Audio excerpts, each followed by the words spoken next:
Vous l'avez compris, on se retrouve aujourd'hui pour un petit moment de chill, un moment détente entre nous avec une petite FAQ. Ça faisait un moment, non? Je vais donc répondre à 15 questions parmi la longue liste que vous m'avez envoyée sur Instagram. D'ailleurs, pour ceux qui ne sont pas encore abonnés à mon compte Instagram, je vous laisse y aller. Alors, préparez-vous un petit café comme moi et on démarre maintenant pour des questions très personnelles sur mon métier de psychologue. Et si vous voulez en voir plus, eh bien abonnez-vous à ma chaîne et cliquez sur la petite cloche pour ne rien rater. On commence tout de suite par la première question. Pourquoi avoir fait psy? Je t'adore. Eh bien, merci beaucoup. J'ai choisi la psycho parce que j'ai compris que c'était fait pour moi à la suite d'une année sabbatique. Je vous avais déjà raconté dans une précédente vidéo que je m'étais lancée pas du tout directement en psycho à la suite du bac. À la base, moi, je voulais être architecte, j'ai donc fait des études d'architecture, mais arrivé en première année, je me suis rendu compte que c'était pas du tout, mais alors pas du tout pour moi.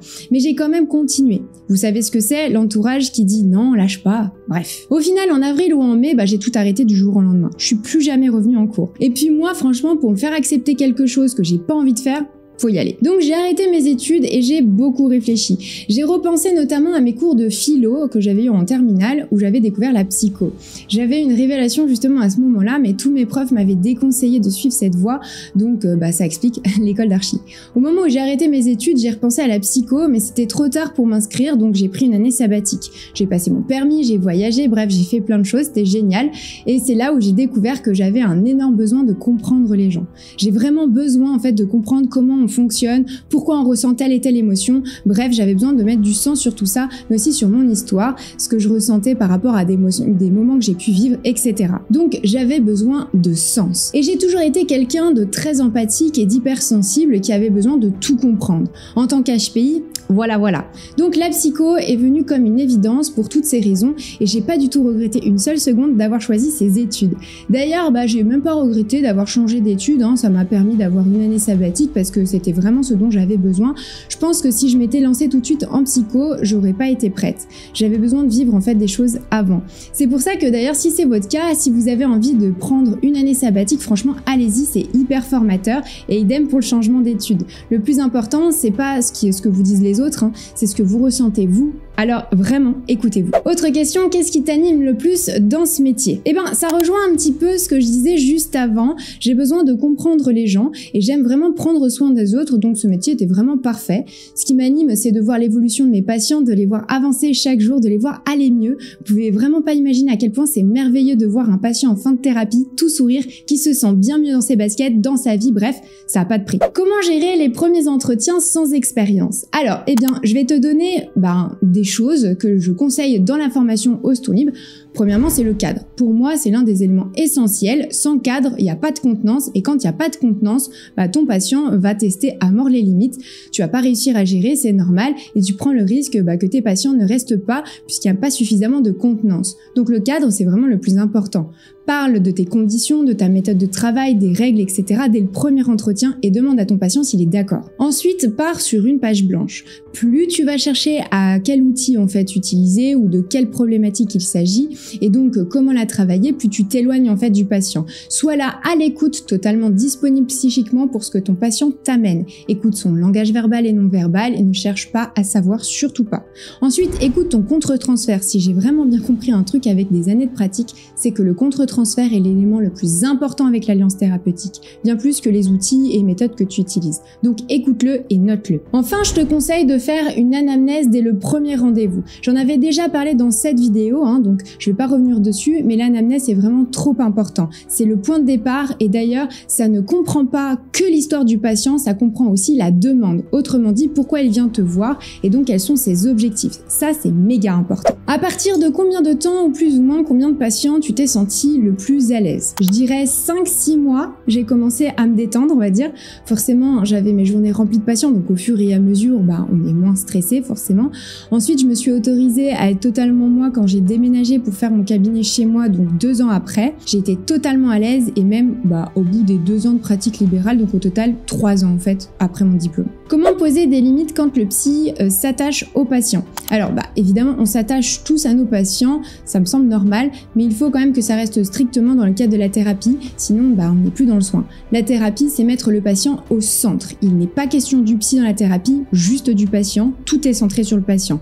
C'est pour ça que c'est totalement différent d'un échange avec des amis par exemple, où là chacun se raconte des choses de sa vie. Là c'est pas ça, c'est le patient dont il est question. Le fait que le psy ne partage pas d'autres liens avec le patient à part la thérapie permet justement de maintenir cette dynamique. Dès que la relation change, tout change et donc on n'est plus dans le soin. Le psy doit donc poser le cadre dès le départ, à la fois auprès du patient en lui expliquant clairement les règles, mais il doit aussi respecter son propre cadre interne et le code de déontologie des psys. Parce que je rappelle que dans le code de déonto, il est bien spécifié que le psy ne doit pas entretenir d'autres relations que celles de patient-thérapeute. Donc tu poses ton cadre dès le départ et si tu sens que toi, à l'intérieur de toi, il y a un contre-transfert massif, par exemple, qui te questionne sur ce que tu ressens vis-à-vis de ton patient, alors fonce-en parler en supervision et tu fais super gaffe, voire tu rediriges ton patient si nécessaire. Comment vis-tu la détresse de tes patients? Comment gères-tu leur douleur? Alors, ça c'est vraiment une excellente question. Au début, j'étais prise par l'urgence qu'ils me renvoyaient. Quand on va mal, on a vite envie d'aller mieux, c'est normal. Et certains savent très bien transmettre cette urgence. Du coup, on peut être tenté en fait d'y répondre et c'est l'une des erreurs que j'ai faites au début. Je me suis vite rendu compte que l'urgence dans 99% des cas n'en était pas une. Donc ça m'a permis de me détacher en fait de cette urgence transmise et d'être plus distanciée pour mieux accompagner. Quand on est pris par l'urgence, on n'est que dans l'action-réaction. Or, notre métier, c'est de penser, prendre de la distance sur l'urgence, surtout justement quand on n'est pas réellement une. Je parle d'urgence vitale, ça permet donc de réintroduire la pensée et donc c'est hyper bénéfique dans la thérapie. Comprendre ça, ça m'a vraiment permis en fait de me distancier, de voir les choses sous un autre angle et d'être plus calme. Le fait d'être calme, rassurante et enveloppante, ça apaise les patients. Je leur parle beaucoup aussi et je pense que ça les aide en fait à accepter la situation qu'ils vivent, à accepter que ça prend un peu de temps et à y mettre du sens aussi. Dites-moi en commentaire si une vidéo sur ce sujet vous intéresse et surtout si oui, ce que vous aimeriez que j'aborde dedans. Et si cette vidéo vous plaît, alors mettez un petit pouce, ça aide vraiment la chaîne, donc je compte sur vous. Tu as fait quoi comme travail avant le libéral? Eh bien, je bossais dans un UMO, une unité éducative en milieu ouvert. Ça fait partie de la PJJ, qui est la protection judiciaire de la jeunesse. Je bossais à 70% à Roanne. J'aimais énormément ce job, mais trop de violence institutionnelle, trop loin de chez moi, mal payé aussi, et surtout on manquait de moyens, donc j'étais débordée. Et j'en avais d'ailleurs parlé dans cette vidéo. Qu'est-ce qui est le plus difficile pour toi dans ce métier? Eh clairement, l'impuissance. Parfois, on aimerait faire plus, mais on ne peut pas parce que c'est au patient de faire le chemin. Il y a plein de moments où j'aurais aimé aller plus vite ou faire davantage, mais je peux pas. Il faut respecter le rythme du patient, mais aussi sa maladie quand il y en a une. Coucou, as-tu peur que tes patients mettent fin à leur jour? Alors, oui, effectivement. Alors, dans 99% des cas, non, en réalité, j'ai pas peur que mes patients mettent fin à leur jour. C'est dans des situations et des cas exceptionnels que j'ai eu peur. Et oui, du coup, t'es pas très à l'aise à l'idée. Mais attention, on fait toujours en sorte de vérifier que le patient reparte chez lui en étant quand même stabilisé et en vérifiant qu'il n'est pas en danger pour lui ou pour les autres. Mais n'empêche que, on ne sait pas ce qui peut se passer pour lui et avec les aléas de la vie, etc. Pour la petite histoire, moi j'avais un patient bipolaire et il lui était arrivé de ne pas prendre son traitement. Ça arrivait régulièrement en réalité. Et un jour, je travaillais pas et il m'a appelé pour me dire qu'il avait pris toute la boîte d'anxiolytiques. Alors comment vous dire que j'avais même pas un an de libéral à l'époque dans les pattes et c'était franchement la panique dans ma tête. Je savais absolument pas comment gérer ça. Du coup, j'ai fait ce que j'ai pu, je suis restée au téléphone avec lui, j'ai appelé les pompiers en parallèle qui m'ont demandé d'être présente sur les lieux d'ailleurs. Donc grand moment de se rendre en bas chez son patient. Bref, j'ai géré comme j'ai pu, c'était pas facile. Bon, là je vous raconte cette histoire que j'ai vécue, mais heureusement c'est arrivé qu'une seule fois cette situation. Après bien sûr que vous allez avoir des patients qui peuvent avoir certaines tendances suicidaires et d'autres qui vont faire des TS. Ça fait partie du métier. L'objectif, c'est de surtout savoir comment les accompagner pour aller mieux. Tu es payé combien par mois à peu près? Alors, à la PJJ, pour un 70%, j'étais payé environ 900 € par mois. Et quand je bossais 4 jours par semaine en libéral, je gagnais environ 3000 € par mois. Je vous avais d'ailleurs tout détaillé dans cette vidéo. Est-ce qu'il t'arrive de penser aux problématiques de tes patients une fois rentré chez toi? Alors oui, bien sûr. Il y a des moments où je repense à une situation et je vais faire des recherches. D'autres moments, j'en parle en supervision supervision. Mais dans l'ensemble, je coupe assez facilement, étant assez sensible. En fait, j'ai appris assez tôt à me mettre dans ma bulle parce que sinon c'est ingérable. Donc pour moi, à partir du moment où je ferme la porte de mon cabinet, je suis plus psy et donc je laisse mon cerveau en fait de psy dans mon cab et j'évite de le ramener chez moi. Est-ce que certaines séances t'ennuient? Alors ce serait mentir que de dire que ça ne m'est jamais arrivé. On a tous ressenti de l'ennui à un moment donné en tant que psy. Mais c'est pas grave, c'est pas là, il faut pas avoir honte en fait. Lorsque ça arrive, c'est lié à plusieurs raisons. Soit c'est le contre-transfert et ça vient dire quelque chose de la problématique du patient. Donc l'objectif du psy sera donc de comprendre ce que ça vient dire de sa réalité psychique pour l'aider à en sortir. Soit c'est parce que le suivi n'avance pas, par exemple le patient n'est pas client, c'est-à-dire qu'il ne voit absolument pas l'intérêt ni de changer, ni la possibilité de changer, et donc là il est nécessaire d'en parler au patient, voire de le réorienter. Ou bien c'est parce que vous êtes plus passionné par votre métier. Ça arrive, on n'est pas tous faits pour pratiquer la thérapie. Je rappelle qu'un psychologue, c'est pas forcément faire de la psychothérapie. Il y a énormément d'autres manières de pratiquer notre métier et j'en avais d'ailleurs déjà parlé dans cette vidéo. Voilà, il y a certainement d'autres raisons, mais c'est celles-ci qui me viennent en tête. Peut-on avoir des patients rapidement quand on débute? Absolument. Mais comme pour tout, ça s'apprend. C'est bien pour ça que j'ai créé la formation Ose ton libre, parce que en tant que psychologue, on ne nous apprend pas à gérer une entreprise, ni à comprendre la comptabilité, et encore moins à se créer une patientèle.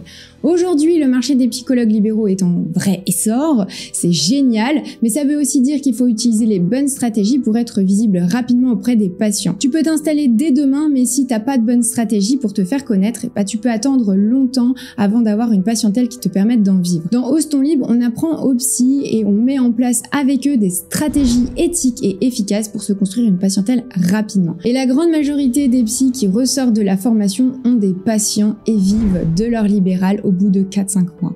Dans une de mes vidéos que je mets d'ailleurs plus haut, je sais pas par où, je vous avais transmis quelques stratégies, mais si tu veux plus de stratégies, alors abonne-toi à ma newsletter, je te transmets des conseils en exclusivité là-bas, le lien est évidemment dans la barre de description. Quelles sont les adaptations que tu mets en place pour faire tes suivis en visio ou en présentiel? Honnêtement aucune, parce que ça m'a pas beaucoup changé en fait par rapport à la manière dont je travaille d'habitude en présentiel. La seule chose qui a été différente, c'est la manière de faire le MDR. En présentiel, je faisais les SBA avec les doigts, alors qu'en visio, on fait le papillon. C'est la seule différence. Après, les autres différences sont plutôt organisationnelles. Par exemple, mes patients règlent les séances avant. Ils ont une salle d'attente avec un pop-up qui apparaît, qui leur demande de régler. Et une fois le règlement effectué, paf, ils apparaissent automatiquement sur mon écran. À part ça, il n'y a pas vraiment d'adaptation que j'ai mis en place parce que en fait ça change pas grand chose je trouve. Mais je pratique les téléconsultations depuis 2017 donc forcément c'est une habitude pour moi. Est-ce que parfois c'est fatigant au point que vous n'ayez plus envie de recevoir? Alors oui, en fait ça va dépendre du lieu dans lequel tu exerces et si tu es en libéral, mais aussi des patients que tu reçois. Mais oui, c'est fatigant, on va pas se mentir. On se rend pas compte en fait à quel point ça fatigue, mais en tant que psy, on reçoit toute la souffrance de nos patients en pleine figure. Il faut quand même être solide, donc c'est fatigant à la longue. C'est aussi pour ça en fait que c'est hyper important de couper du boulot, de connaître ses limites comme le nombre maximum de patients qu'on peut recevoir par exemple, et de prendre soin de soi. On prend beaucoup soin des autres, mais on a tendance en fait à s'oublier et malheureusement on prend peu soin des psychologues en France, donc il est vraiment primordial de prendre soin de soi en tant que psy, parce qu'un psy qui va bien, c'est un psy qui pourra bien accompagner ses patients. C'est aussi simple que ça. C'est d'ailleurs pour ça qu'avoir une supervision à côté c'est essentiel, tout comme prendre des vacances, chose qu'on a tendance à oublier en libéral.